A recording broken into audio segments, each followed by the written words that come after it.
I don't want to hear, did I do that? For 100 episodes.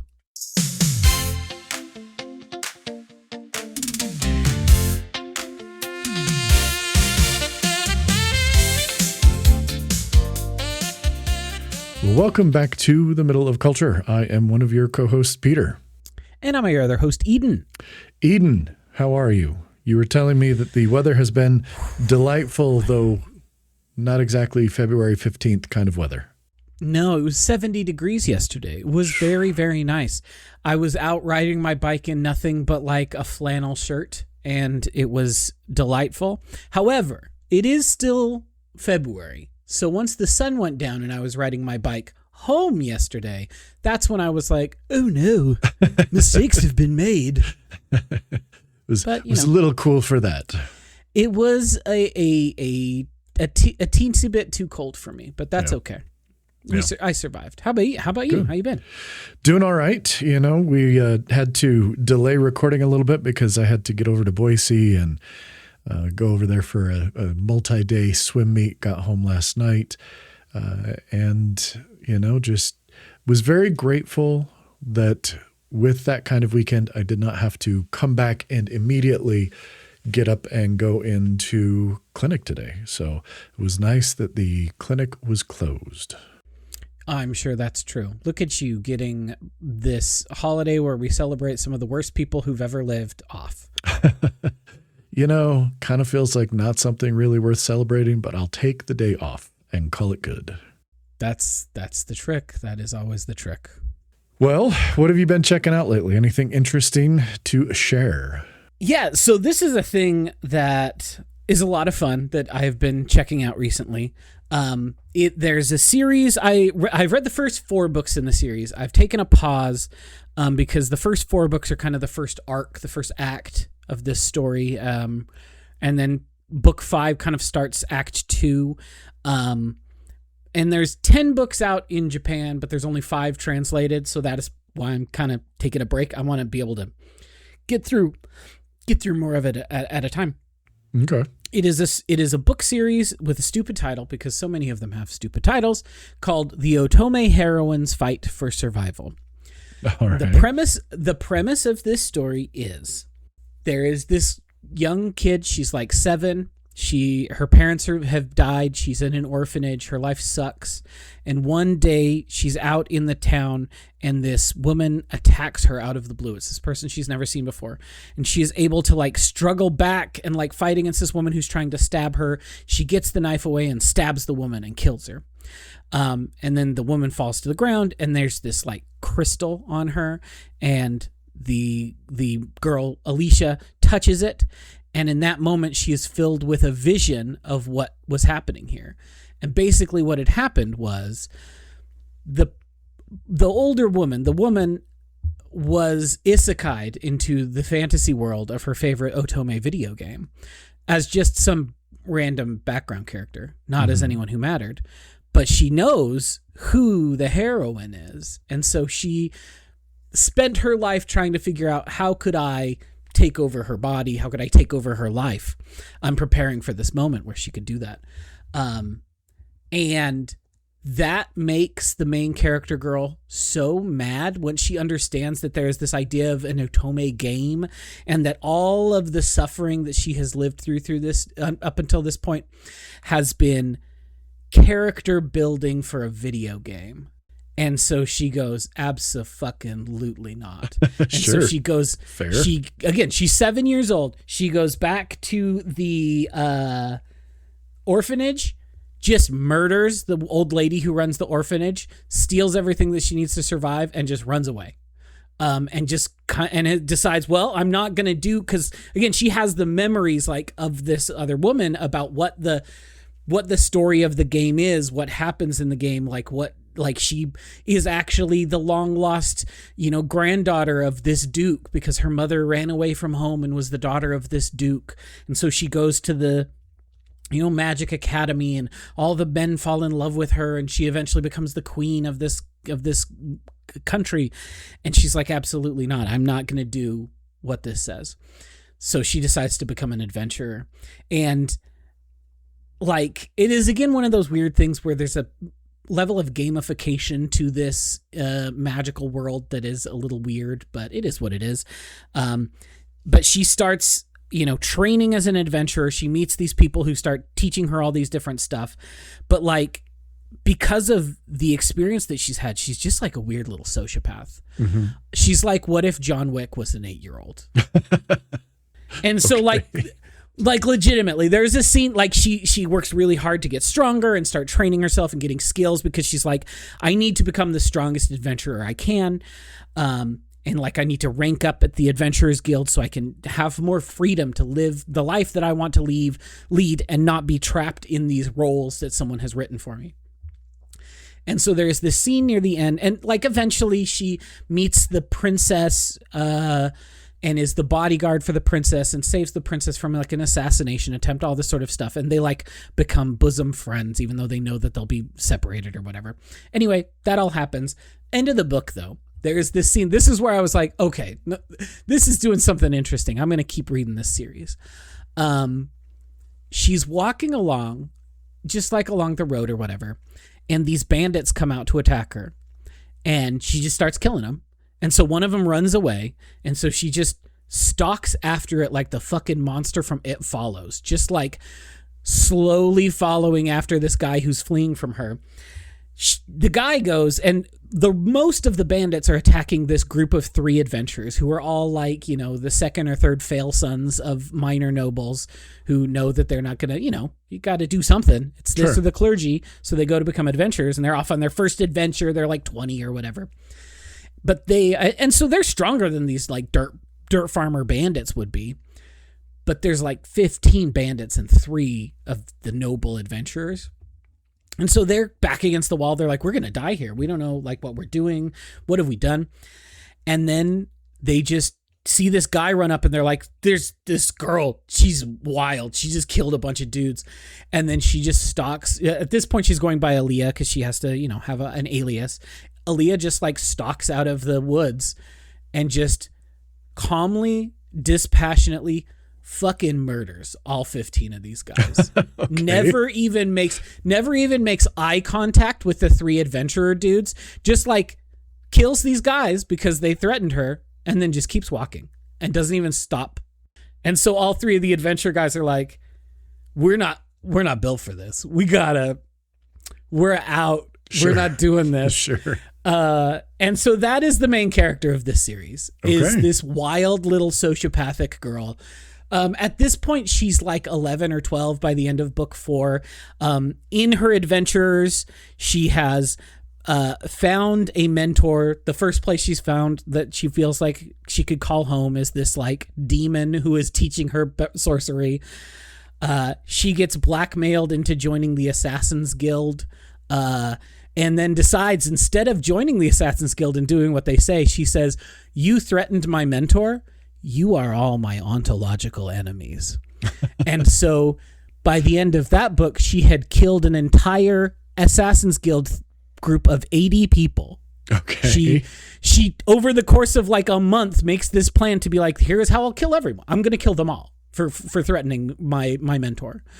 And so she has become known as like she's this weird urban legend known as Lady Cinders, who now the Thieves Guild are trying to attack her because like they were trying to horn in on the Assassin's Guild area, so she killed them too. And she's just like this murder hobo going around killing everyone and just being like, sorry, you step to me, you die.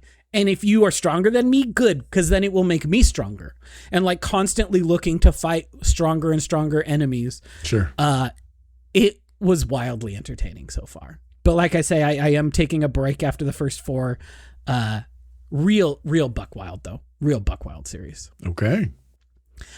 And then the only other thing I'll mention, this is K-pop Demon Hunter's fault. I've really continued my trip down a K-pop hole. Oh, I have been listening to a lot of K-pop lately. To such a degree, are you familiar with the program SoulSeek, Peter? No. SoulSeek is a file sharing program.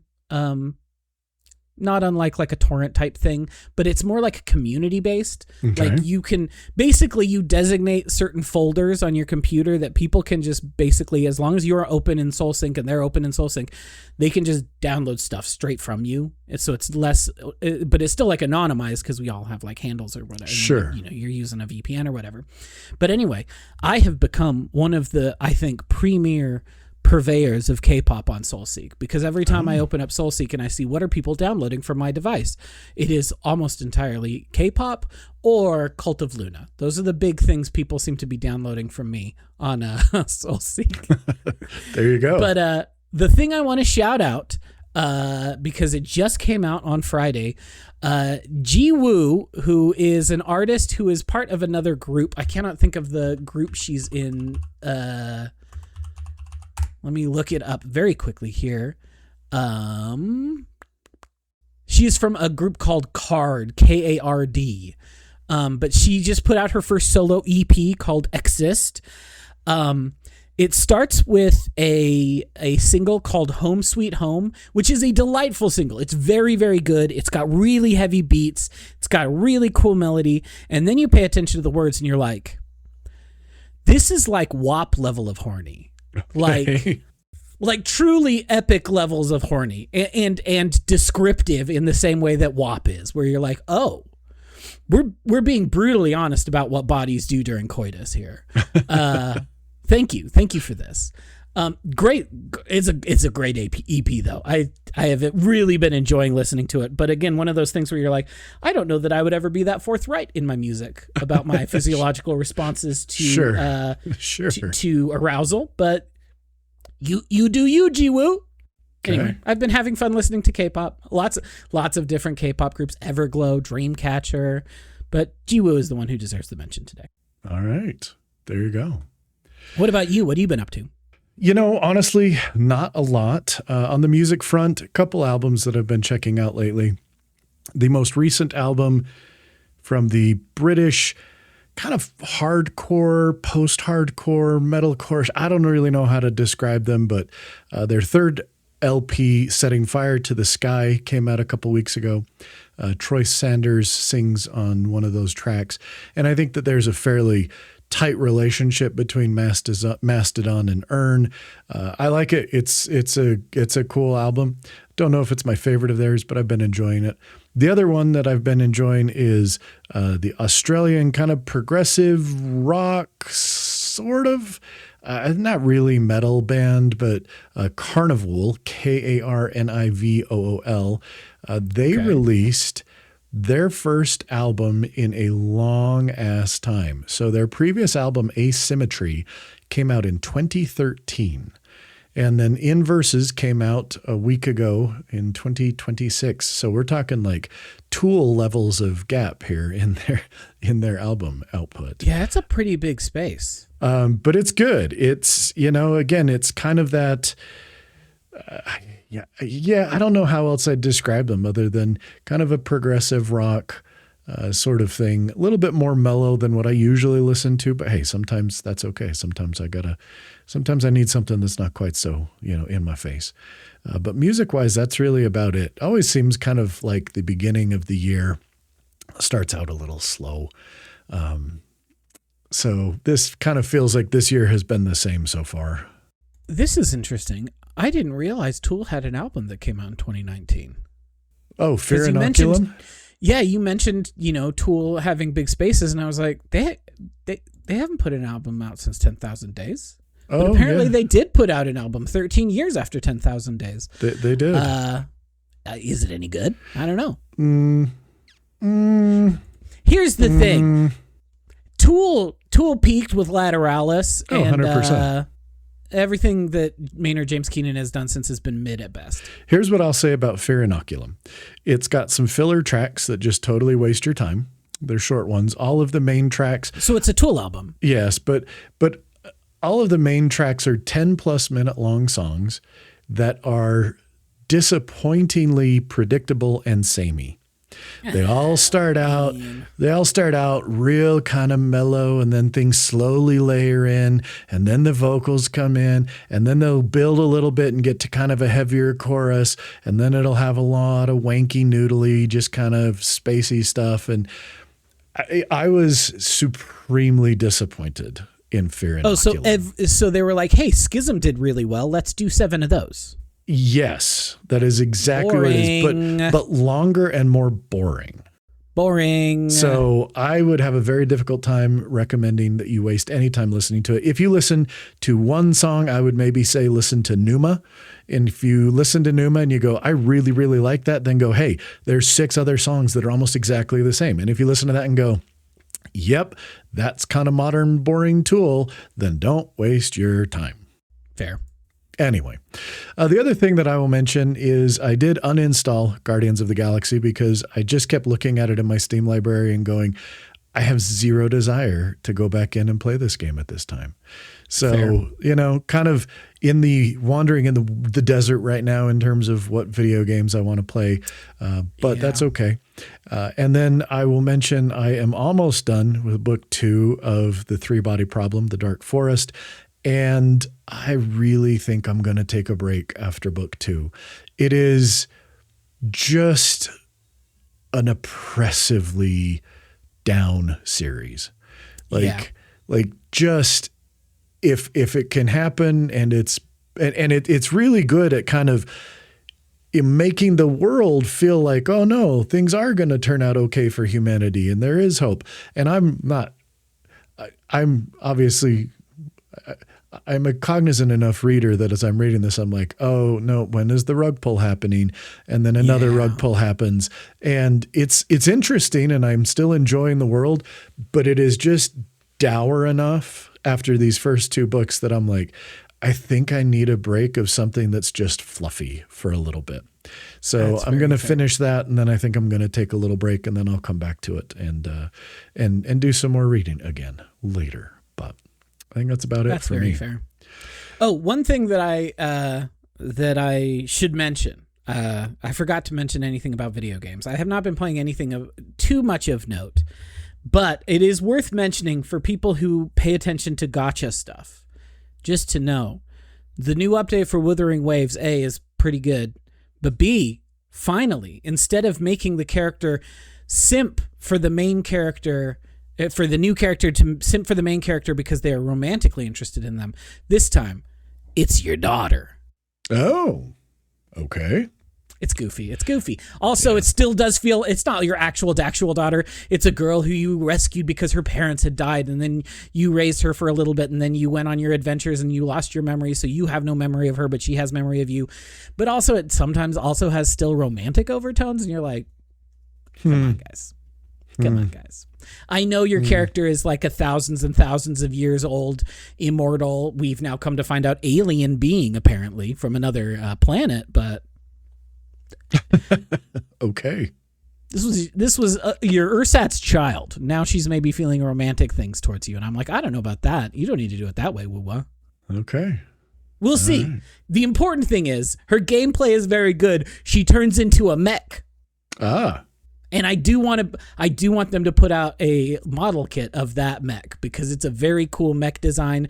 I'm even out here being like, could I use a Star Lily to try to like kit bash a version of this mech from mechs that I like mech designs I already know exist. It's a cool design. It's very cool. Okay. Well, at least there's a mech. See.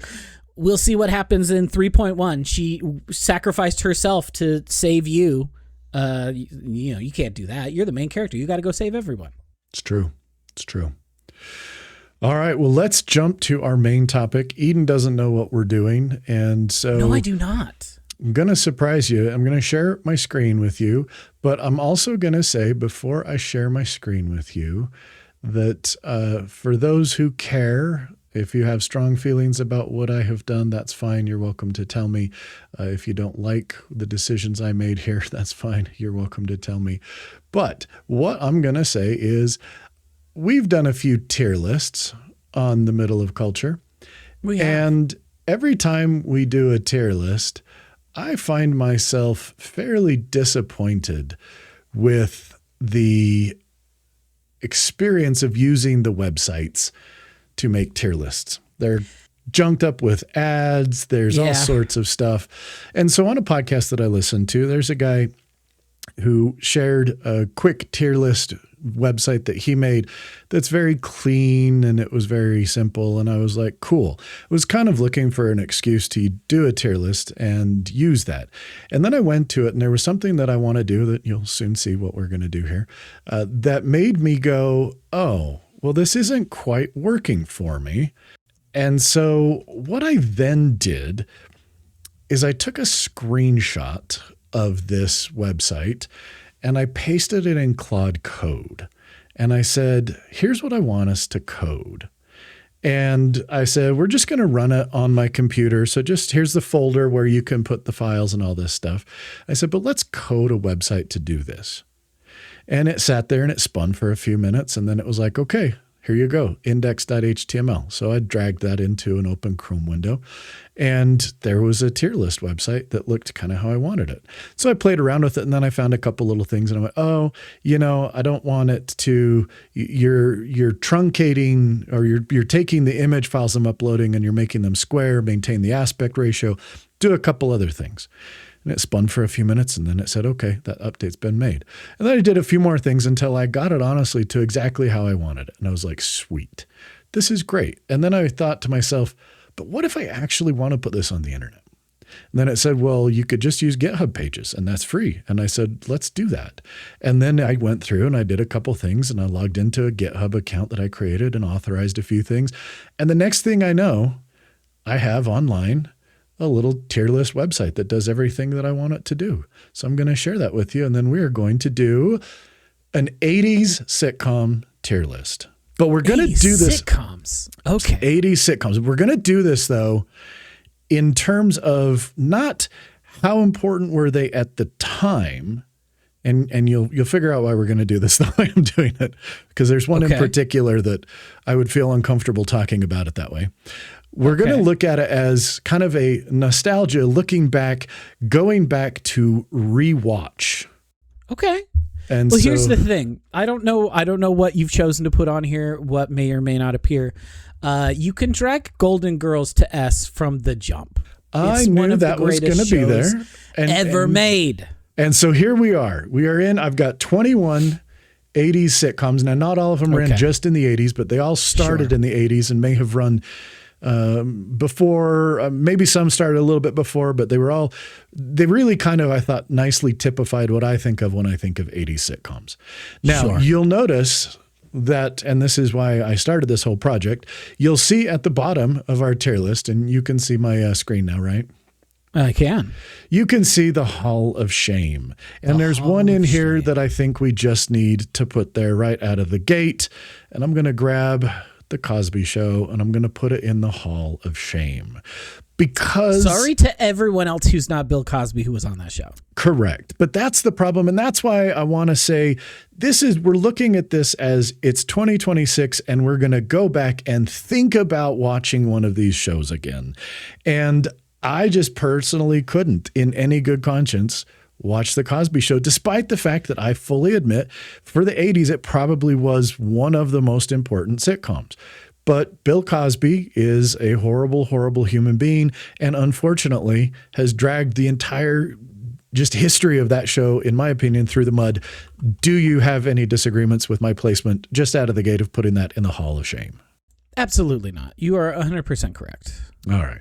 And again, there are certain things where the outer textual world happenings make it so that you don't want to engage with that text anymore. I get it.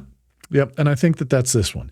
But like I say, that was what started this whole thing. Is I wanted to, I felt if we were doing 80s sitcoms, The Cosby Show had to be in the conversation because of how big it was a deal at the time. But at the same time, I wanted to put it in something of its own, in its own little category. And that was what prompted me making this website. So now I have this little website that we can use going forward. So that's pretty incredible. You talked about Golden Girls. Let me find Golden Girls. And you know what? I'm 100% going to agree with you. Golden Girls, tier.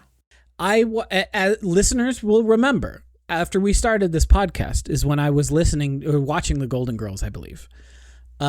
It was how I survived early work from home in the days of COVID. Okay. Was watching The Golden Girls on a second screen while being bored out of my gourd, trapped in my house. Yeah. Golden Girls is and most importantly, holds up on a rewatch. Like, is one of those ones you can watch in the 2020s and still be entertained by. It doesn't feel like it is too, like, sometimes you watch a thing that is dated, and you feel the weight of time on you. You know, you feel like, wow, I remember this being funny, but the jokes are not landing 30 years later. Jokes still land for Golden Girls, largely. You know, I wish they had kept the funny gay housekeeper from the pilot? Yes. Would that have made the show way more problematic? Probably, but I still wish he'd been in the show more. So I have not gone back and watched The Golden Girls.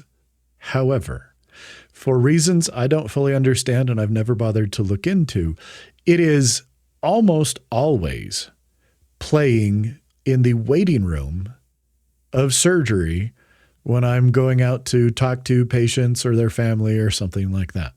So someone who works at that hospital just has good taste in reruns. That's all. You know, it's just one of those things that I see bits and pieces of it frequently from that, and I find myself chuckling. So the rest of these, I went ahead and I just randomized them. That was one of the things that I wanted the ability, once you load stuff up there, you can hit shuffle and it'll just shuffle them for you, or you can order them alphabetically. So they're going to start at the front. We're going to go Roseanne. Where do you think Roseanne fits? The thing about Roseanne is I remember thinking it was interesting because I feel like it was more common in the 70s. But by the 80s, it feels shockingly rare to have like a working class protagonist and like family. And so I do have to give Roseanne props for that. Like being about a working class family and not being like weirdly rich. Like many of these other families or many of these other things we're going to get to, you're like, they were weirdly rich, weren't they? Yeah. And so I appreciate that about Roseanne, that it felt like, and I feel like by this point, every show is about weirdly rich families. Every single sitcom not every single, most sitcoms are, especially multi-camera, like traditional style sitcoms, are like astonishingly wealthy, but they don't realize that's the case, you know? 100%. Or sometimes they'll be that way and you'll be like, why are you so rich? Why does a judge have a house that nice in Bel Air, California? Mm-hmm. That screams of graft to me. How could a judge be so wealthy? Or like, you know, all those sorts of things. So I do like that about Roseanne. But also fuck Roseanne Barr. I don't know. What do you think? Yeah, that's the thing. It's a little problematic because on John Goodman, one of the greatest dudes of all time. Like all-time great actor. Roseanne Barr, though.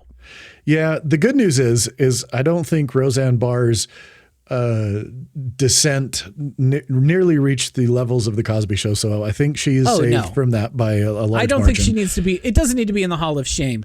I think it's kind of a middle of the road one in terms of the ability to go back and watch. So I'm thinking B versus C, somewhere in there.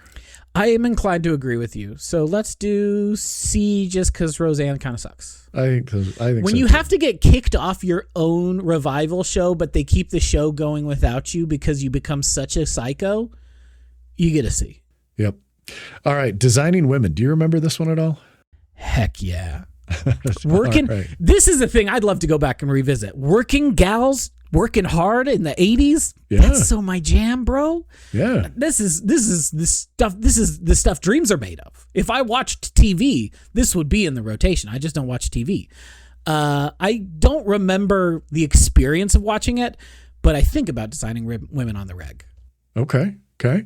I remember, again, and this is one of the things that it's interesting to go back and and look at what made something stand out, because this show at the time really stood out because, hey, guess what? The main character's not a dude. And in fact, the main characters aren't dudes. And it's kind of nice that that doesn't seem so.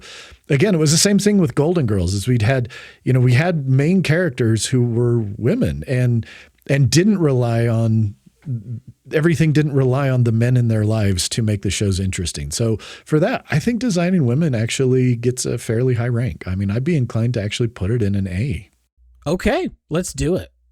Maybe I should, again, I say I should watch that show. What will happen is I will get it, I will put it on a Plex server, and then I will not watch it. Yeah. But I'm going to do it. I'll download it. There you go.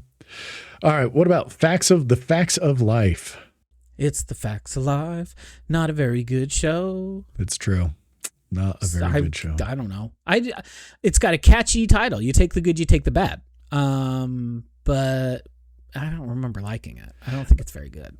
And it's definitely not one that I have any desire to go back and watch. I'm inclined to kind of put it in the C range. It's not terrible, but it's kind of it's there. That sounds correct. Okay. I had to put this one in here just because this was such a weird show, really. And that is Small Wonder. Small Wonder was cool. I wanted to be a robot girl when I was a kid. I wanted you to be able to open my back and screw with the wires in my back. Yeah. And see, I think I was always like, boy, that'd be cool to have a little adopted sister who can like pick people up and like throw them around and threaten them if they need to be threatened. So I'm saying. So this is one of those where it's just weird enough that I'm kind of like, I think it would be a lot of fun to go back and watch it as well. I think you got to put it at least a B. Okay. I think let's put it there. I think that's a good place for it. All right. Different Strokes. Poor Gary Coleman. Yep. R.I.P.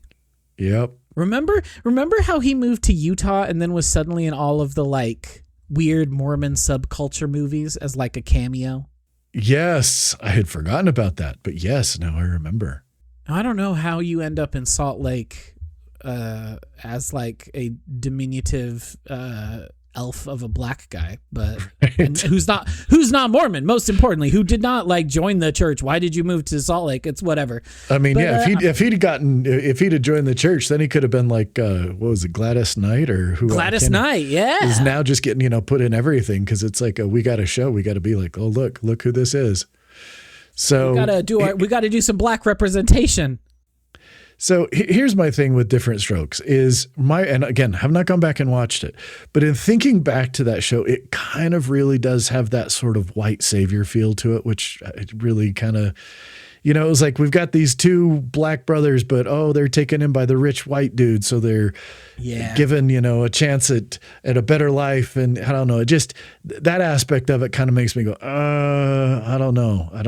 And I remember it being like, thinking about 80s sitcoms, you think about the concept of the very special episode, where they're like, we're tackling big issues in this one. We're gonna tackle a social issue. Of those. Yeah, you do a couple of those a season, but mostly it's just jokes and japes. I felt like Different Strokes was constantly trying to do the very special episode because of the weird racial dynamics of the cast. And I feel like that probably makes it feel treacly. I bet if you went back to it today, you would be like, oh, this is overwrought and treacly. I agree. Where do we think it goes? Probably C also. It's kind of what I'm thinking as well. That's what I'm thinking. All right, next up, we've got Who's the Boss? And I'm going to just get this right out there in front and say, as a young man at the time, Alyssa Milano, growing up with Alyssa Milano kind of made you want to go, I like that show a lot. See, I was going to jokingly say the mom, but I couldn't think of her name off the top of my head. Yeah, I can't remember that either. But anyway, I have very fond memories of Who's the Boss. I do too. Here's the thing. Tony Danza, Smoke Show. Super talented, hot as hell. Just did the thing. Would like sing and Judith Light. That's the name of the mom. Yes, that's so right. Like your co-leads are Tony Danza and Judith Light, two of the greats of the 80s. I'm inclined to give this show an A, just by strength of their performances alone. Does it help that, yes, as a kid, I also had the hots for Melissa Milano? Yeah, but I'll tell you what, I had a crush on Tony Danza and Judith Light, too. I was like, these adults, they're pretty hot, too. Yep. Nope, I agree. I think A is a good place for it. All right. Tony Danza would dance when he'd tap dance. You'd be holy cow. Woo! Smoke show. Absolutely. All right. Alf. What about Alf? Every time I think about Alf, I think about the fact that they made an Alf comic. And every time I think about the Alf comic, I think about a very famous comic cover from Alf. I want to say it's issue 18. Don't fact check me on that. I might be wrong. Where he is holding on to a seal, like the animal, the seal. Okay. And he's making a joke about it being like his like protection device or life support or something. But it does look as though he is having relations with that seal, and that the seal is not loving it. And that is the only issue of Alf that is worth money, and it is because people think that the cover is so terrible. Okay. All right. Sorts of things you find out at a comic shop. See, and I don't have that touch point, but I think Alf is one of those where I just kind of feel like it was just kind of weird for the time. And it was weird in that it was this weird idea. You've got this fuzzy Muppet alien who just like wants to eat the family's cat and is here from the planet Melmac and is trying to get home and is just crashing with this suburban family. Uh-huh. And I think, and I feel like it's, what if Harry and the Hendersons was trying to be goofier and less heartfelt, and I think it's to its detriment. I don't think if you put the two in front of me, would you rather watch Alf or Harry and the Hendersons? I'd say give me Harry and the Hendersons. Oh yeah, 100%. But I kind of think Alf is just a hilarious concept that makes me want to put it kind of up there with Small Wonder, because again, we've got kind of the wacky concept of somebody, a regular old family coping with somebody in the family who just doesn't really get it. So we'll put that in the B. All right. Family Ties.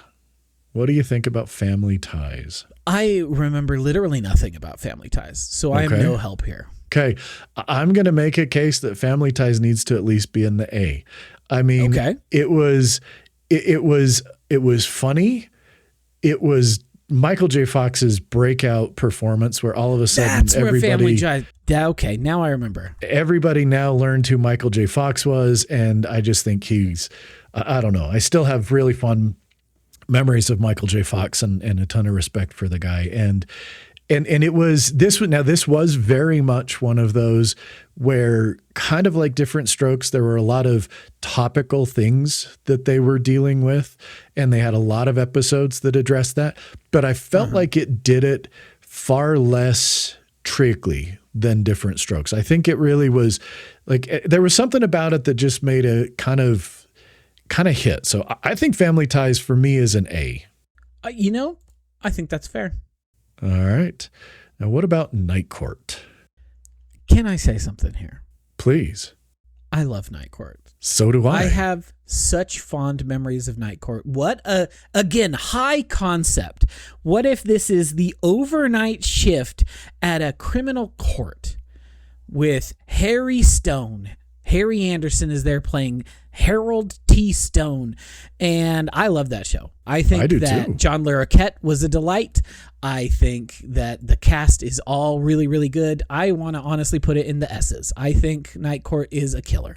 You know what? I was hoping that you weren't going to argue with me wanting to put it in the S tier, because I agree. I think it's an excellent show, and I've seen, I haven't gone back and watched episodes, but anytime I'll see a clip from Night Court on social media or whatever, I'm watching it and then I'm letting it replay at least once or twice, because it holds up. It is funny. And like you said, it is a good high concept that they nail. They really, really pull it off.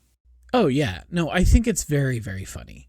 Yep. Harry Anderson was such a good lead for that show. Yeah, he really was. So, okay. What about Full House? See, And here's, one that I know has maintained its popularity, got a revival. I never cared for it. I don't think it's that great either. I don't think it's good. So, what is there to say? Dave Coulier is there. And the thing that's important about Dave Coulier is he cheated on Alanis Morissette. And that's why we got Jagged Little Pill, which is one of the great albums of the 90s. It is an excellent You album. Ought to Know is about Dave Coulier, and that's Alanis' best song. Yep. So can we thank Full House for making washed up Canadian comedian Dave Coulier popular enough that then Alanis Morissette would date him so he could cheat on her so we could get one of the great songs of 1995? Sure. Does that mean the show is good? No, it does not. No, it does not. Yeah, I don't know. I'm thinking Full House for me is kind of in the C-ish tier personally. Yeah. Now, if Alanis Morissette's Jagged Little Pill was on this tier list, it would be an S. The show that precipitated the creation of that album through various and sundry happenings, a C. I agree. All right, Taxi. Do you remember anything about Taxi? Have we got our third S tier show with Taxi? One of the great sitcoms of all time? It is. It really is. Which, again, I have gone back and watched some Taxi as an adult. Holds up. Yeah. Again, fun, working class. It feels grimy. It feels gritty. Even though it's largely in the 80s, it feels 70s in a way that a lot of these don't. 100%. And you all know how I feel about 70s cinema and culture and cultural production. I like Taxi a lot. I think it's really, really great. So I am inclined to put it at S. I'm not going to argue with you. I think, again, there's just... And I think that's what we're seeing here with these S tier ones in particular. There's something about them, whether it was the characters, the writing, but they all share some kind of ineffable quality that makes it so you go, yeah, in the 2026, I could go back and watch this.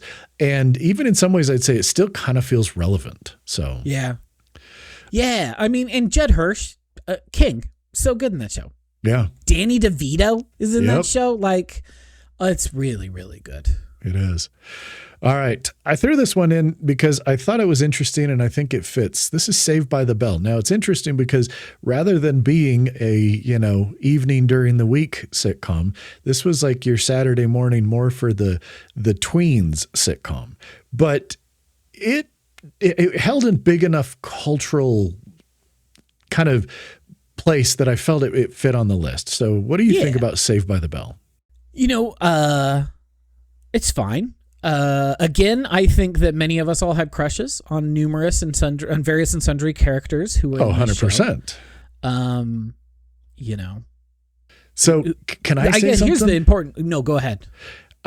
Yes, I have fond memories of Saved by the Bell because there were a lot of hotties on there. But I'll be honest. Hotties with naughty bodies as far as the eye could see. I've seen bits and pieces of this, and I think it's actually really bad. I remember it being bad.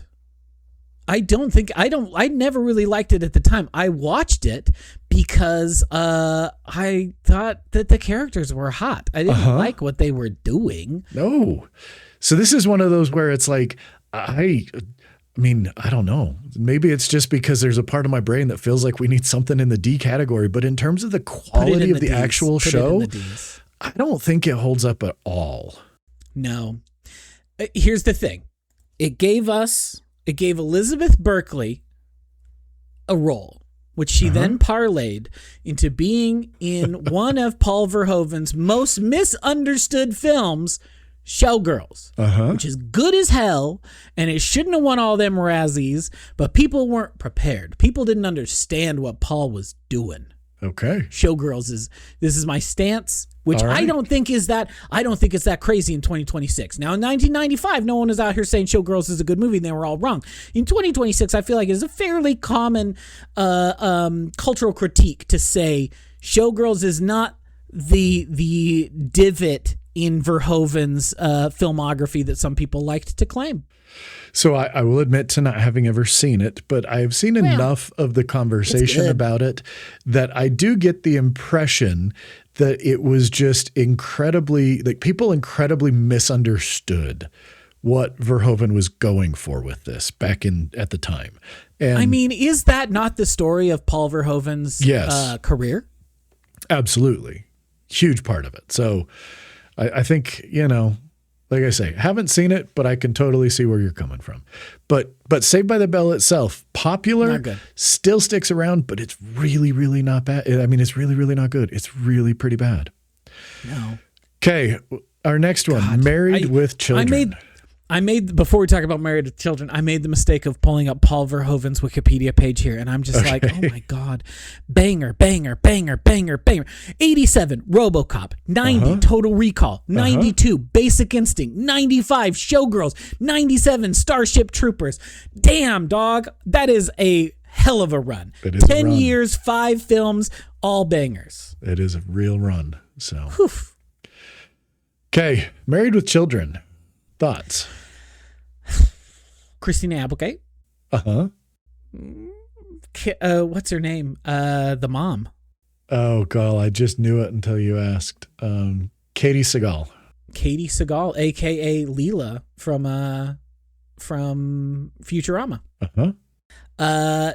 She's not pretty in that show, but she's pretty in real life. But, she's specifically that Married with Children is an interesting one because I feel like it is trying to do some of the stuff we were praising Roseanne for, where it is like showing a more working class life, but is specifically doing it less for like, people live this way, and more like, doesn't it suck to be poor? Doesn't it? Look how stupid Ed Bundy is. He drinks and he puts his hand down his pants and sits on the couch because he's just a dumb ass poor guy. And like, I don't love that. Yeah. I Married with Children was one of those that felt sort of countercultural at the time because, where we're having all these other polished, like you said, families that are way more rich with no explanation than they had any right to be. This was on Fox, and this was like this was the one that I wasn't supposed to watch. This is the one that but this was one of the ones our mom and dad told us we weren't allowed to watch, and then you watch it anyway. You just do it on the sneaky sneak. Correct. And so from that standpoint, I do have kind of fond memories of it. But I don't know that it's great. I mean, it's not terrible, but I think it's kind of fairly middle of the road because of that. It wasn't, this is just real life. It's let's make everything look worse than it is because they're poor. Yeah. But at the same time, you look at their house and you're like, that's not a poor people's house. So. I mean, it was an 80s poor person. That's the thing. Yes, that's true. It was a different world. Homer Simpson can afford that big house on one person's salary. You can't do that anymore, but you could in 1989. The thing that I think is interesting about Married with Children as I'm thinking about it is it just feels like not countercultural, but culturally retrograde. Yeah, like I trying can see to that. reinforce things. I am now wondering if Susan Faludi wrote about Married with Children and backlash. Like, is this because it seems like a show that is out there to reify the cultural norms that are crashing back on the world in the late 70s and early 80s, which is what Susan Faludi's whole book is about, where it was like, oh, women got a little too uppity, and so now the entirety of the cultural apparatus is going to push women back into their shells, push them back down, take all of the rights that they've won away from them, take their cultural recognition, their wider, expanding into popular society. We're going to shove it all back down. This is not the era of Mary Tyler Moore. This is the era of Married with Children. And so I wonder if Susan Faludi talks about this book at all, or in her book at all, or if it's after that book came out. I don't know. Interesting. Well, like I say, it's memorable to me, but I don't think it's great. Where do you think it goes? Probably C then. It's kind of what I'm thinking as well. All right, Newhart. Do I like Newhart? Not as much as the Bob Newhart show. Do I like that in the series finale for this show, he woke the fuck up and the whole show was a dream that Bob Newhart from the Bob Newhart show was having? That's a power move. It is. It is. That's a power move. It is. So that makes me want to put it higher on the list than I think the show maybe would get if it didn't have that audacious series finale. Okay. I don't know. What are your thoughts on Newhart?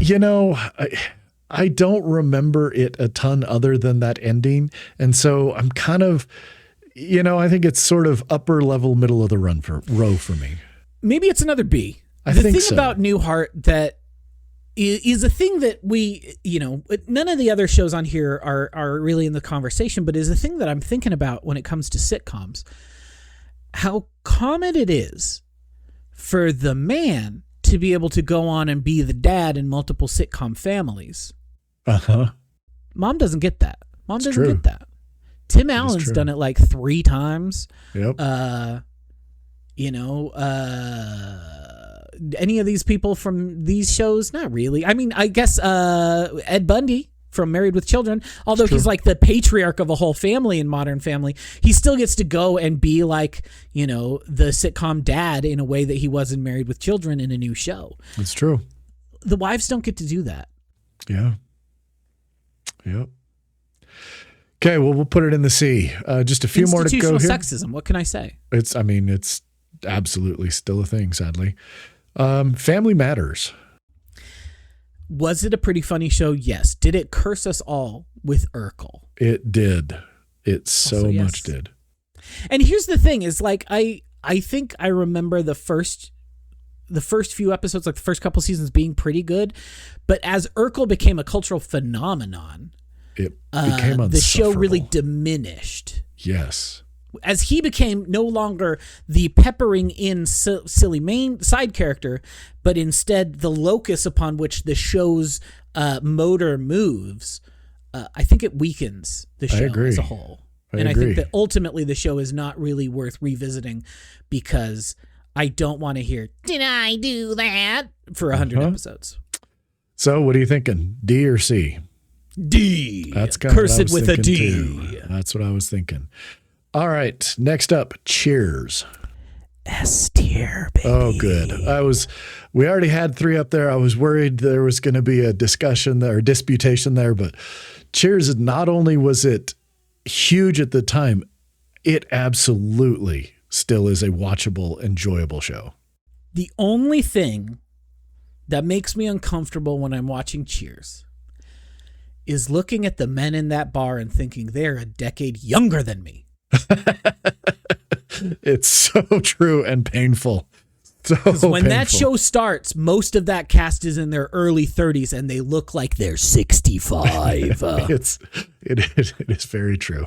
And like, I understand aging is a thing. I saw a thing going around social media last week. I was telling Cassie about it yesterday, where it is this picture of Sean Connery at the age of 34 and some twink actor I've never heard of who's also 34.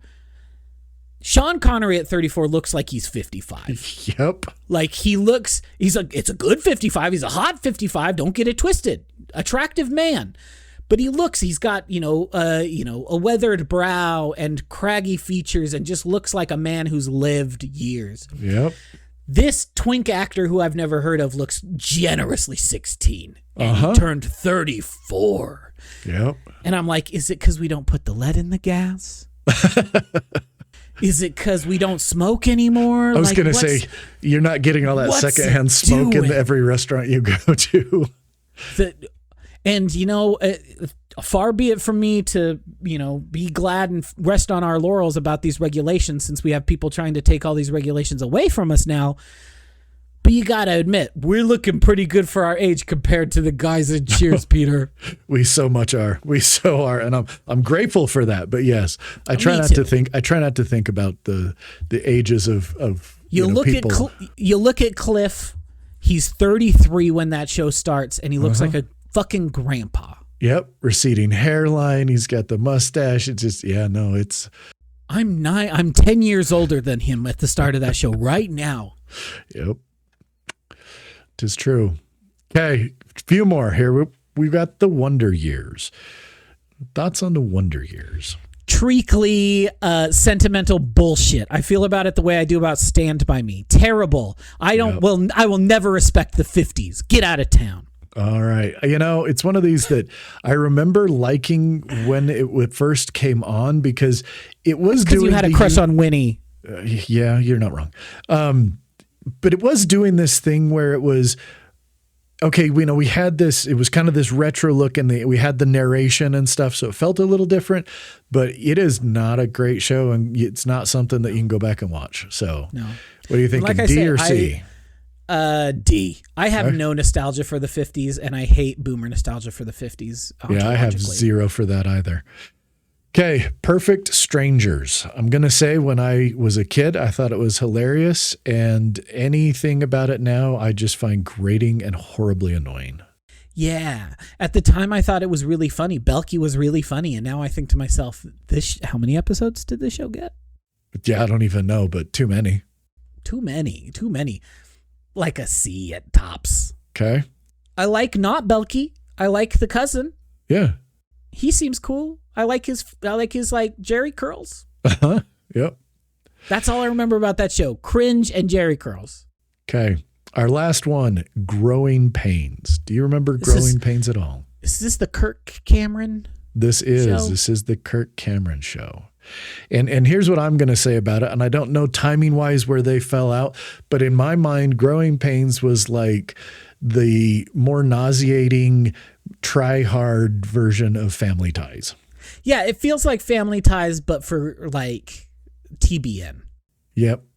I don't think it's good. To be fair, that is who Kirk Cameron is now. He's the guy who's going on videos with some weird like Australian guy to be like, "Oh, this is proof that God made us because a banana is the exact shape of what your hand looks like. Let me jack off this banana in this picture to show you."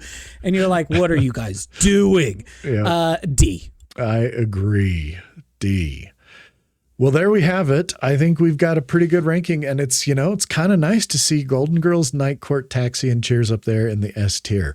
I think that's a pretty good block of S tier, and I think our S and A tier. Those are some strong things that I could see myself, going back and subjecting at least Gareth to, because he just keeps watching the same shows over and over again. So maybe I need to find something new for him. You should absolutely make him watch Who's the Boss. I should.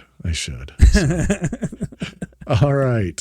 Well, any other thoughts or comments before we wrap it up this week, Eden? No, my thought looking at that S tier is like, I'd watch any of those shows. Will I watch any of those shows? No, I don't watch TV.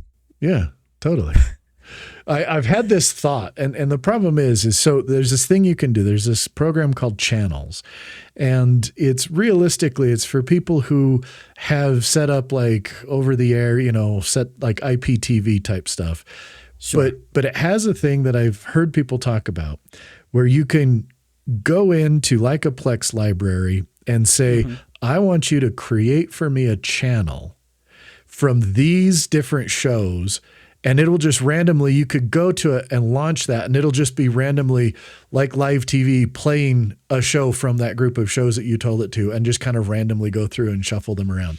And there's a part of me that goes, that might be fun to set up and get running just to like turn on and have in the background and stuff. But then I think about the amount of energy it would take to do that, and I go, I'm not going to do that. So here's the thing. If you want to replicate the feel of terrestrial television in that way, Pluto.tv is there for you. It's true.